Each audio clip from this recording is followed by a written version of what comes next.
और दुख इस बात का है कि जो अंग्रेज़ों ने हम लोग 4 जाति में विभक्त थे, 4 वर्ण में, इस चारों वर्णों को समाप्त कर और कम से कम 1000 जातियों में लोगों को बांट दिया। ये ऐसा किया था अंग्रेज़ों ने। अंग्रेज़ों ने इसलिए क्या, चारे जो था ना पहले वेद शास्त्र में कृष्ण ने ये तो 4 जाति बताए थे ना कि 4 ही को वर्ण है। अच्छा, इस पे विस्तार से मार्कंडेय जी जवाब देंगे क्योंकि धर्म पे हैं। हाँ, जैसा विवेकानंद जी ने कहा कि भगवान श्री कृष्ण ने 4 वर्णों का उल्लेख किया था और आज 44,444 जातियों में अंग्रेजों ने विभक्त कर दिया। जी धन्यवाद। क्या कहेंगे इस पे? वो चातुर्वर्ण मया सिस्टम गुण कर्म विभाग का उस चर्चा की है इन्होंने, बात सही है। वो वर्ण था, जातियाँ और वर्ण अलग अलग है। और हमारे यहाँ जातियाँ कहाँ से पैदा हुई? जातियाँ तो अनुलोम विलोम विवाहों से पैदा हुई। जब यह ऐसी बात नहीं कि 4 ही जातियाँ थी, हम पंचजना की बात करते आ रहे हैं। तो पंच ब्राह्मण क्षत्रिय वैश्य शूद्र और एक अंत्यज। जो अंत्यज क्या था, यही अनुलोम विलोम विवाह से जो उत्पन्न जातियाँ थी, जो सामाजिक दायरे से अलग रखी गई थी, रखी नहीं गई थी। और उसके बाद से राजा के शासन के कारण जो है ये जातियाँ जब विकसित हुई, तो राजा ने यह ध्यान दिया जरूर कि उनके लिए भोजन और वस्त्र आवास की व्यवस्था हो, इसलिए जातीय व्यवस्था में जातीय व्यवसाय की भी सृष्टि की गई और उन जातियों के लिए अलग अलग कार्य क्षेत्र बता दिया। हमारे यहाँ जातियों का अर्थ यह कभी नहीं था कि हम उसको दूर रखें और दूर माने अलग माने। ये बाद में विभेद पैदा किया गया है। जी गुरु जी क्या कहेंगे इस पे आप? सबसे पहले तो मैं ये कहना चाहूँगा कि चातुर्वर्णम मया सृष्ट गुण कर्म विभाग सह, यह जो उक्ति है, यहाँ पर वर्ण शब्द को लेकर के अभी बहुत विवादास्पद स्थिति बनी हुई है और वर्ण को ही बड़े विचित्र ढंग से लोग व्याख्या कर रहे हैं। इसकी वर्ण शब्द के अर्थ पर पहले ध्यान देने की आवश्यकता है जी। और दूसरी बात है कि वर्ण के आगे श्लोक में आगे क्या कहा है, गुण कर्म विभाग सब। गुण कर्म के तो अनुसार वर्ण को पहले समझें, वर्ण को व्याख्यायित करें, इसके बाद फिर गुण को समझें और तब फिर कर्म को समझें। समस्या ये है कि ना हम गुण समझ रहे हैं, ना वर्ण समझ रहे हैं, ना कर्म समझ रहे हैं और बकबक किए जा रहे हैं। जी, अब इसके लिए मैं शिक्षाविद डॉक्टर सच्चिदानंद मिश्र जी की ओर अग्रसर होऊंगा। गुरु जी ने कहा कि गुण कर्म को समझते नहीं है और जातियों की बात करते हैं, क्या कहेंगे आप? दरअसल हम लोग सभी मनु और शत्रुपा के ही संतान और सब हम लोग एक ही हैं। कर्म के अनुसार वर्ण की व्यवस्था की गई, ये हमारे धर्मशास्त्र में। ये 1947 तक 546 रियासत जो भारतीय थे उसमें सभी जातियों के राजा थे। पासी के भी राजा थे, चमार के भी राजा थे, दुसाध के भी राजा थे, डोम के भी राजा थे, क्षत्रियों के भी राजा थे। तो राजाएं सब थे, तो फिर वो दलित कहाँ थे डॉक्टर साहब? दलित कहाँ थे? दलित तो कभी रहे नहीं, अंग्रेजों ने दलित बनाया है। हम लोग क्या दलित सब कहाँ थे? हिंदुओं में दलित और अपर होता नहीं है, सवाल ही नहीं। जी नहीं, देखिए यह केवल अंग्रेजों के समय की बात नहीं है। या आप जब ये पांडव लोग जब निकलते हैं दिग्विजय के लिए, तो अनेक जातियों के राजाओं से भेंट होती। किरात राजा भी ये जो है आभीर आदि थे, और सबसे भेंट होती है। सब जो है राजा का मतलब ही होता है क्षत्रिय गुण का होना। क्षत्रिय गुण का मतलब क्या था? छता किलत्रायत इत्युदग्रह छत्र से शब्द बोले सुनूंगा, माने जो लोगों की रक्षा करे वह क्षत्रिय था, यह अर्थ था। और इस राजा भी यही करता था। प्रजा का अर्थ क्या होता था? पुत्र, संतान। तो प्रजा, हम प्रजा जिसकी है वह राजा हमारे पिता है। तो वह पिता पुत्र संबंध था हम लोगों में, इसलिए राजा की जाति नहीं होती थी, राजा का धर्म नहीं होता था, राजा का केवल कर्म होता था। मतलब एक तरह से कंसेप्ट है कि राजा धर्मनिरपेक्ष होगा हाँ जी। और प्रजा धार्मिक होगी। क्या गुरु जी? उसका बात तो हो, जैसे मार्कंडेय जी ने कहा राजा का कोई धर्म नहीं होता, लेकिन राजा का एक ही धर्म होता है, राजधर्म। राजधर्म। लेकिन वर्तमान समय में हर नेता अपने अपने जातियों के पीछे लगा हुआ है। क्या यह राजा का धर्म है? बिल्कुल नहीं। डॉक्टर साहब क्या कहेंगे आप? आप तो शिक्षक हैं, शिक्षक रहे हैं, बताएं क्या बच्चों को यही शिक्षा देते थे कि अपनी जातियों के पीछे चलो? नहीं, कदापि नहीं। तो फिर बच्चे जब राजनीति में आते हैं तो उन्हें अपना जाति क्यों दिखाई देता है? ये आज के राजनीति वालों ने खंड खंड करके देश को बर्बाद करने के लिए ऐसी व्यवस्था की। डॉक्टर साहब ये बताएं कि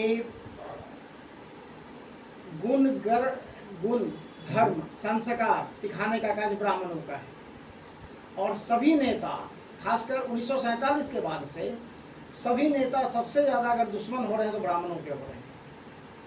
अभी मंदिर में चंदा चोरी जो हुआ, उस मंदिर के पुजारियों को अगर उठा के देखें तो उसमें सिर्फ 4 ब्राह्मण है 32 में, बाकी सारे दूसरे जाति के।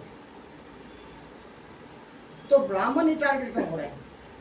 ब्राह्मण सामाजिक न्याय का प्रबल पक्षधर रहा है, कि सभी को न्याय चाहता है। रिजर्वेशन का कंसेप्ट हमारे क्या इसलिए किया गया था कि जो वाकई में झोपड़ी में रहने वाला व्यक्ति है उसकी आवाज़ भी पार्लियामेंट में, असेंबली में जाए, वो भी अपनी बात, अपने समाज का बात उठाए। लेकिन यहाँ उसमें भी राजतंत्र से भी बुरा तंत्र चल रहा है। एक बार जो बन गया, अपनी ही जाति को दूसरी जाति को आगे बढ़ने नहीं दे रहा है। जी आप बताएं मार्कंडेय जी, क्या इसके पीछे का राजनीतिज्ञों का क्या रहस्य है?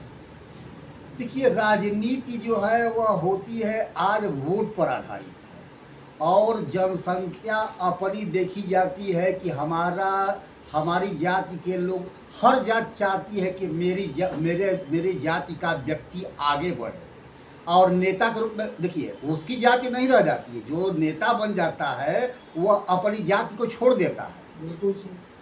और वह देखता है कि अब वह बराबरी का देखता है, कौन मेरी बराबरी का है, वही मेरी जाति है। लेकिन जनता जानती है कि नहीं, यही मेरी जाति का है। यही तो आपसी मेल की कमी से जो है यह विखंडन की स्थिति पैदा होती है। गुरुजी, मार्कंडेय जी ने कहा कि नेता की जाति नहीं होती, लेकिन अक्सर नेता जातियों के आधार पर गाली बककर ही काम करते हैं। अभी जैसे आरा के केस में देखिए, जितने कुशवाहा नेता लोग थे वो ब्राह्मणों को गाली बक रहे थे और टारगेट कर रहे थे, जबकि प्रशासन ने मारा, तो फिर नेताओं को पेट में दर्द क्यों हो रहा है? आपने ब्राह्मण को टारगेट करने की बात की, हम फिर अपनी पहली वाली बात को रिपीट करेंगे। ये टारगेट जो हो रहा है वो ब्राह्मण, तथाकथित ब्राह्मण जाति पर हो रहा है, न कि चातुर्वर्ण में श्रेष्ठ गुणकर्म विभाग सह वाले ब्राह्मण पर। बिल्कुल। ब्राह्मण जाति नहीं है, ब्राह्मण एक व्यवस्था है, और उस व्यवस्था में एक डोम भी हो सकता है, और एक ब्राह्मण भी डोम की व्यवस्था में हो सकता है। तो ऐसे भी तो वो टारगेट जो किया जा रहा है वो ब्राह्मण पर किया जा रहा है, ब्राह्मण जाति पर किया जा, ब्राह्मण पर किया ही नहीं जा सकता है। ऐसे भी तो गोत्र के अनुसार देखेंगे तो जो गोत्र ब्राह्मण गोत्र को नहीं, ना घाल में मत कीजिए, यही सब नेता वाली घाल में ले, उल्टा पलटा, कहीं का ईंट कहीं का रोड़ा, भानुमती ने कुंबा जोड़ा। ये गोत्र शब्द बहुत बड़ा, गोत्र just like university, degree of university. हम मगध यूनिवर्सिटी के स्टूडेंट हैं, पटना यूनिवर्सिटी के स्टूडेंट हैं, हम फलाने गोत्र के हैं, फलाने गोत्र के हैं। एक गोत्र जो है वो एक ब्राह्मण में भी मिलेगा, चमार में भी मिलेगा, डोम में भी मिलेगा। क्या वो एक है? एक कॉलेज के स्टूडेंट है, एक यूनिवर्सिटी के स्टूडेंट है, ये गोत्र का कॉन्सेप्ट होता है। सही बात। जी। और ब्राह्मण की दूसरी जो बात हो, ब्राह्मण जिस ब्राह्मण की बात हो रही है उस ब्राह्मण पर क्या मजाल है कि कोई उंगली उठा दे। आप ब्राह्मण नहीं है, ब्राह्मणत्व तो नहीं है आपके पास, टीका है, टीक है, बाना है, ढकोसला है, ब्राह्मण नहीं है आप। ब्राह्मण हो जाएंगे उस दिन उंगली उठाने की हिम्मत नहीं पड़ेगी, ताक देगा ब्राह्मण तो भस्म हो जाएगा। इसलिए अपने ब्राह्मणत्व को आप कायम कीजिए। बाकी डॉक्टर सारी सच्चिदानंद चीजें मिश्र जी, इन्होंने कहा कि ब्राह्मण केवल अब नाम का रह गया, ब्राह्मणत्व किसी में नहीं है, क्या कहेंगे? अक्षरशः सत्य नहीं है। जी। तो उसके लिए समाज कहाँ है? उसके लिए समाज को संगठित हो करके, संगठित होते हुए भी असंगठित कुछ मामलों में, तो संगठित हो करके ईश्वरकुल को बंद करवाने के लिए गुरुकुल चालू करवाया। डॉक्टर साहब, वर्तमान जो समाज चल रहा है वो क्या आने वाले समय में भारत की उसी प्रतिष्ठा को कायम कर पाएगा जो पहले से चला रहा? सवाल ही नहीं उठता है। इस बुनियादी समस्या पर ध्यान देना होगा। यहाँ बच्चों को शिक्षा जो दिया जा रहा है दोषपूर्ण है। यहाँ पढ़ाया जा रहा है गलत इतिहास, पढ़ाया जा रहा है गलत भूगोल बताया जा रहा है। और जब तक संस्कार हमारे के यहाँ घर घर में शिक्षक थे, शिक्षिका थी, माँ बाप अपने बेटे को संस्कार देते थे, कहते थे कि तुम्हारा नाखून बढ़ा हुआ है, बाल बढ़ा हुआ है, तुम ऐसा किया हुआ है, वैसा सारी बात है ना। अब ये सब कहाँ रह गया? संस्कार तो घर से शुरू होता है। आपके हर घर में बर्थडे में किसका दोस्त का है बता देगा, लेकिन हम लोग कभी बर्थडे मनाने का परंपरा हम लोगों का नहीं था। हम तो कृष्ण का, तो राम का, तो इसका, तो उसका, सबका जन्म दिवस मनाते थे। शिव का है तो आज पार्वती का है। आज ऐसा कुसंस्कार आया है, ये दोषपूर्ण शिक्षा नीति के कारण आया है। पाश्चात्य का असर शिक्षा पे होने की वजह से हम लोग बर्बाद हो रहे पूरी हैं। तरह से। मार्कंडेय जी, इस पे आपका नजरिया क्या है? लेखक आप क्या सोचते हैं? नहीं, देखिए 1000 वर्षों तक हम गुलाम रहे बिल्कुल। और वह गुलामी जो है आज भी गई नहीं है और न एकाएक चली जाएगी। परिवर्तन की संभावना है लेकिन बहुत दूर है। इसलिए उधर ध्यान देने की, जितना आप जो है भारतीय संस्कृति में जो पंच महायज्ञ का विधान था, भारतीय संस्कृति में इतनी पूजा नहीं थी, इतना पाठ नहीं था, इतना जप जोग नहीं था, है ना। बहुत सीमित दायरा में लोग रहते थे और अपने जीवन चर्या बिताते थे। वही जो है कंसेप्ट जो है बर्बाद हो गया और मेरी मान्यता है कि 6वीं शताब्दी से ही हम बर्बादी की ओर आगे बढ़ रहे हैं और एकाएक बढ़े नहीं होगा, क्योंकि हम अपनी शक्ति जो है भूल चुके हैं, अपना जो स्वभाव भूल चुके हैं और दूसरे का स्वभाव, दूसरे को स्वभाव को अपना स्वभाव मान चुके हैं। इसलिए जो है असल में नई ब्रीड वाली जो पैदा हो रही है पॉलिसी ना, वही जो है वही की हमारी हो गई है। इसलिए कहना मुश्किल है कि कब हम अब अच्छा हो जाएंगे, कब भारतीय संस्कृति अच्छी हो जाएगी, कब भारत आगे अच्छा हो जाएगा, कब हम अपनी जगह पर आ जाएंगे, यह कहना आसान नहीं है। उसके लिए बहुतों ऋषियों की आवश्यकता है, बहुतों मनुष्यों की आवश्यकता है और राजनीति से यह संभावना नहीं है कभी भी कि राजनीति सुधार लेगी देश को। जी गुरुजी, क्या आप कहेंगे इस पे, डेज संस्कृति पे? आपने तो कई आलेख लिखे थे इस पे, डेज संस्कृति पे। अभी कुछ देर पहले आरएसएस के प्रसंग में एक बंधु ने कहा था कि भाई हम स्वयं सेवक, हम स्वयं को जानते हैं, बाकी की चिंता नहीं। मैं वही बात कहूँगा, हम दुनिया का ठेका क्यों लेकर के बैठे हैं? हम स्वयं को ठीक करें पहले। और अभी हाल में जो क्वांटम फिजिक्स का जो रिसर्च आया है, व्यष्टि मन को समष्टि मन से जोड़ने का हम प्रयास करें। हम कमरे में बैठ कर के हम राष्ट्र कल्याण की, जन कल्याण की, मानव कल्याण की कामना करेंगे। अगर मेरे अंदर वो ऊर्जा होगी तो हम संसार को संतुलित कर लेंगे। हम, और इसके लिए ज़रूरत क्या हुआ? हम स्वयं को ठीक करें। हम स्वयं को ठीक करें, आप स्वयं को ठीक करें, आप स्वयं को ठीक करें, आप फिर समाज ठीक हो जाएगा। धीरे धीरे, परिणाम तुरंत नहीं होगा। टमाटर का पौधा नहीं है जो 3 महीने में फल देगा, समय लगेगा लेकिन सुधार होगा। गुरुजी ने कहा सुधार होगा। डॉक्टर साहब, कैसे सुधार होगा? एकमात्र उपाय है मेघालय की शिक्षा पद्धति को समाप्त कर और गुरुकुल, क्योंकि ईसा ईसवी सन स्टार्ट हुआ ईसा मसीह से और वो यीशु कुल हो गया। वो जब तक गुरुकुल नहीं आएगा इसकी कोई संभावना नहीं।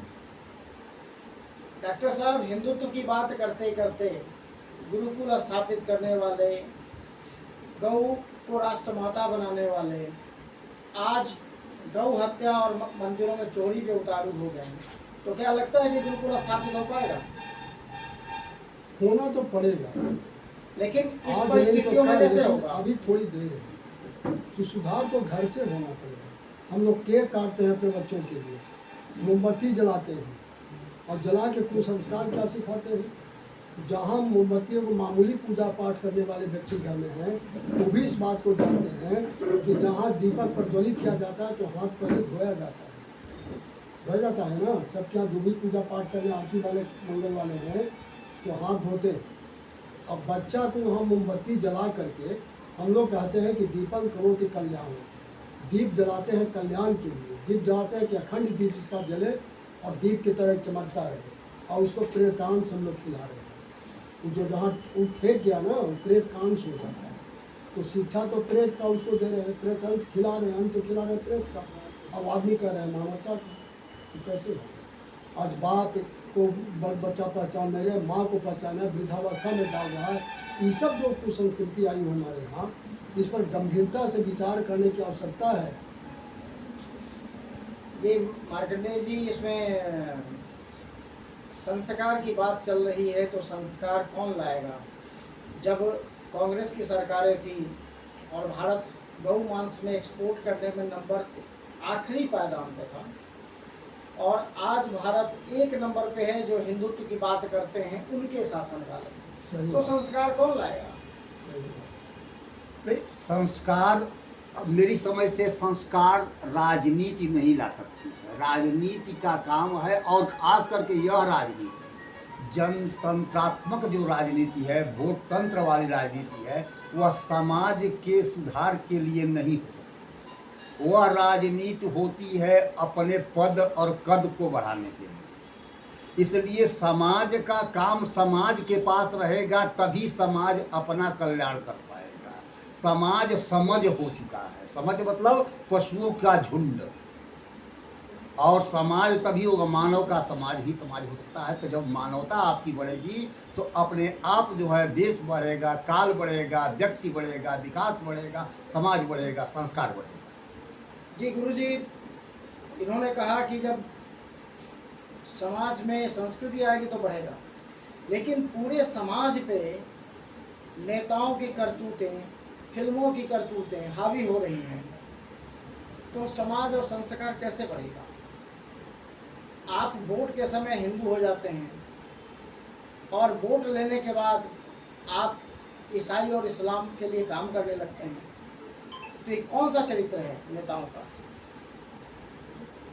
नेताओं का चरित्र तो हमेशा हास्यास्पद रहा है, संदेहास्पद रहा है। जी डॉक्टर साहब, इस पे आप क्या कहें? इन्होंने कहा कि नेताओं का चरित्र संदेहास्पद और हास्यास्पद रहा है।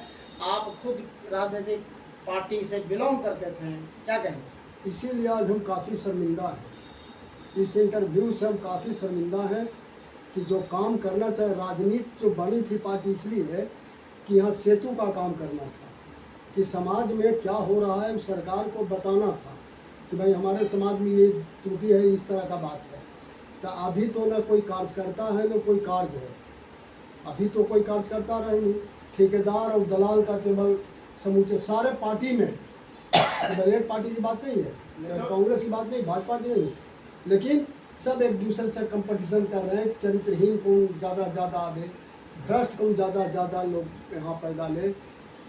इसी संदर्भ में समूचा किसान कल्याण क्या नहीं तो डॉक्टर साहब, बात यह है कि वर्तमान सरकार ने हमेशा कहा कि कांग्रेसी जो है वो हिंदू द्रोही है, राष्ट्रद्रोही है, और कांग्रेस के समय में बीफ एक्सपोर्ट में भारत अंतिम पायदान पे था, वो धर्मद्रोही था, अंतिम पायदान पे था।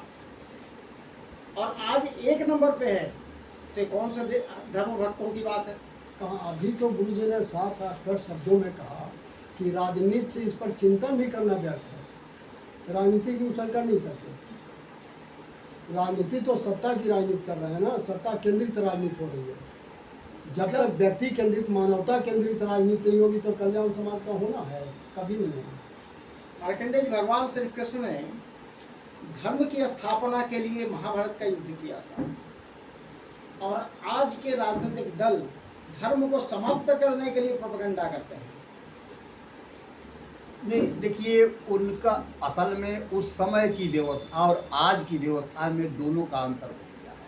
आज राजनीति स्वार्थ की वस्तु हो गई है, उसमें जितना अपना स्वार्थ सधेगा उतनी बड़ी राजनीति हो गई है। और प्राचीन काल की राजनीति जो है वह नीति थी प्रजा, राजा का, जो राजा उस समय भगवान देवता का रूप था, जिसमें इंद्रत्व था, अग्नि तत्व था, जम तत्व था, वायु तत्व था। इस सबको जो 10 दिक्पाल हैं, 10 दिक्पाल के जो गुण हो सकते हैं वो गुण था राजा का, और उसको लेकर के राजा चलता था, तब राजनीति बनती थी। आज की राजनीति उस तरह की नहीं राजनीति है। आज की राजनीति व्यावसायिक राजनीति है। वो व्यवसाय में मैं कैसे उम्दा होऊंगा, मुझे घाटा नहीं लगेगा, मुझे लाभ कैसे होगा, मैं कैसे आगे बढ़ूंगा, कैसे किसी को पछाड़ सकता हूँ, इसकी राजनीति होती है। तो कृष्ण का समय जो है उस समय का समय और आज के समय में बहुत का अंतर हो गया है, इसलिए उस पर नहीं तुलनात्मक अध्ययन किया। गुरु जी, इन्होंने कहा कृष्ण का समय अलग था और आज का समय अलग है। साफ कर दीजिए, बस हो रहा है, बस लास्ट पे। बाकी इन लोगों का सब एक बार घुमा दीजिए, इन लोगों को दिया जाए।